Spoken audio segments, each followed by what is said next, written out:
അതുകൊണ്ട് അഹങ്കരിക്കില്ല, അതുകൊണ്ട് ധിക്കരിക്കില്ല, അതുകൊണ്ട് ധാർഷ്ട്യമുണ്ടാവില്ല,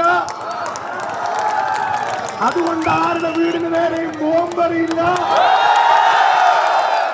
അതുകൊണ്ട് ആരെയും വർഗീയവാദിയാക്കില്ല, അതുകൊണ്ട് ഈ നാടിനെ തമ്മിലടിപ്പിക്കില്ല, അതുകൊണ്ട് ഈ നാടിനെ ചേർത്ത് പിടിക്കുമെന്നുള്ള ഉറപ്പും വാക്കും ഈ നാടിന് നൽകിയാണ്.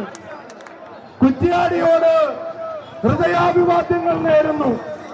നന്ദി പറയാൻ വാക്കുകൾ മതിയാവാതെ വരും. ഈ ജനത ആ ജനതയോട് പറയുന്നു, ഈ തെരഞ്ഞെടുപ്പ് ഞാൻ നയിച്ച തെരഞ്ഞെടുപ്പല്ല, ഈ തെരഞ്ഞെടുപ്പ് വടകരയിലെ ജനങ്ങൾ നയിച്ച തെരഞ്ഞെടുപ്പാണ്. ഇത് വടകരയുടെ ജനങ്ങളുടെ വിജയമാണ്. ഇത് വടകരയിലെ ജനങ്ങളുടെ രാഷ്ട്രീയ പ്രബുദ്ധതയുടെ വിജയമാണ്. ഇത് രാഷ്ട്രീയ വിജയമാണ്. വർഗീയത പറയാൻ നോക്കിയവർക്ക് മതേതര വടകര നൽകിയ മറുപടിയാണിത്. വടകര ഉറച്ചു പറഞ്ഞിരിക്കുന്നു, ഇന്ത്യ മുന്നണിക്കൊപ്പം രാഹുൽ ഗാന്ധിക്കൊപ്പം വടകരയുണ്ടെന്ന ഉറപ്പ് ഇവിടുത്തെ ജനത തീരുമാനിച്ചിരിക്കുന്നു.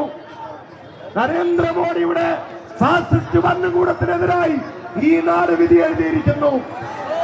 പിണറായി വിജയന്റെ അഴിമതി ഭരണത്തിനെതിരായി ഈ നാട് ഉറച്ച വിധി എഴുതിയിരിക്കുന്നു. അതുകൊണ്ട് പ്രിയപ്പെട്ടവരെ, നമ്മുടെ ഉത്തരവാദിത്വം വർദ്ധിക്കുകയാണ്, നമ്മുടെ വിനയം വർദ്ധിക്കുകയാണ്. ആരുടെയും വെക്കറ്റ് കയറാനല്ല, സമാധാനത്തോടെ, സ്നേഹത്തോടെ, ഐക്യത്തോടെ നമുക്ക് ഒരുമിച്ച് ഈ നാടിനെ നയിക്കാം. ഒരുപാട് സമയമായി ട്രാഫിക് ബ്ലോക്ക് എന്നതുകൊണ്ട് ഇനി ഞാൻ ദീർഘമായി കടന്നു പോകുന്നില്ല.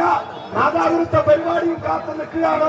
നമുക്ക് കൃത്യസമയത്ത് പരിപാടി അവസാനിപ്പിക്കേണ്ടതുണ്ട്. ഈ ജനക്കൂട്ടത്തോട് പറയുന്നു, നിങ്ങളോടൊപ്പം ഞാനും ഉണ്ടായിരിക്കുമെന്ന് മാത്രം പറയാൻ